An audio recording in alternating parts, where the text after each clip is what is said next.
I think of Joanne and I think immediately of strength and character.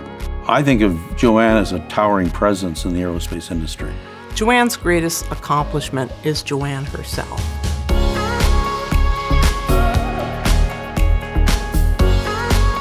I first met Joanne in the 1980s when she was a young engineering project manager, and I watched her progress to become an executive. Earlier in her career, I can't recall a single company in the industry which had a senior female executive of her stature. So in some ways, she was a pathfinder of the top 4 engineering and aerospace companies in the industry. 2 of them are now headed by women CEOs. I had the pleasure of being on Joanne's team.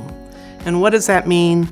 That means it's analogous of being able to be in the NBA on one of the outstanding teams. Joanne was our coach and leader on and off the court.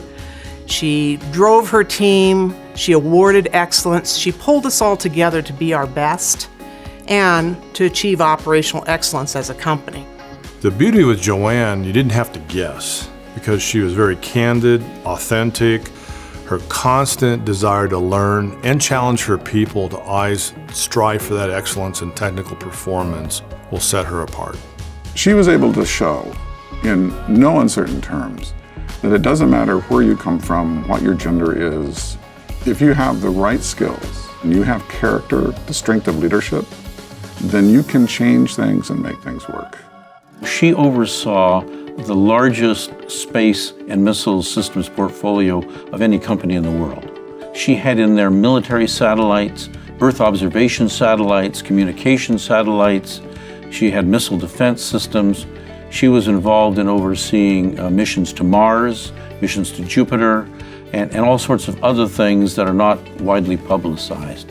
In addition to that, Joanne was special in her societal impact. She was very much involved in helping encourage young women engineers in science and technology. One of the things that Joanne has done that's really been beneficial for the School of Engineering is her service on the Dean's Advisory Council. So she really has a view that encompasses everything from what you do while you're in school, what you do when you get out of school, and what you do when you're at the top of the organization to make things work.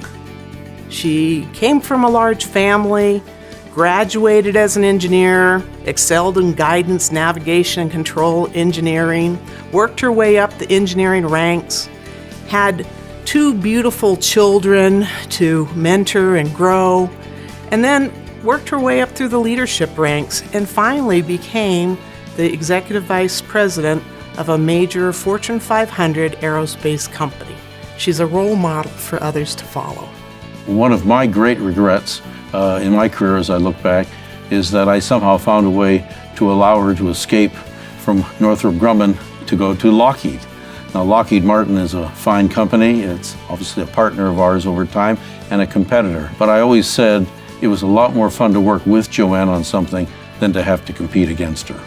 Joanne challenged many people, and many people are in the positions they are today because of that stretch, that bar that she put in front of you. If you obtained it, all of us have a job today because of Joanne Maguire.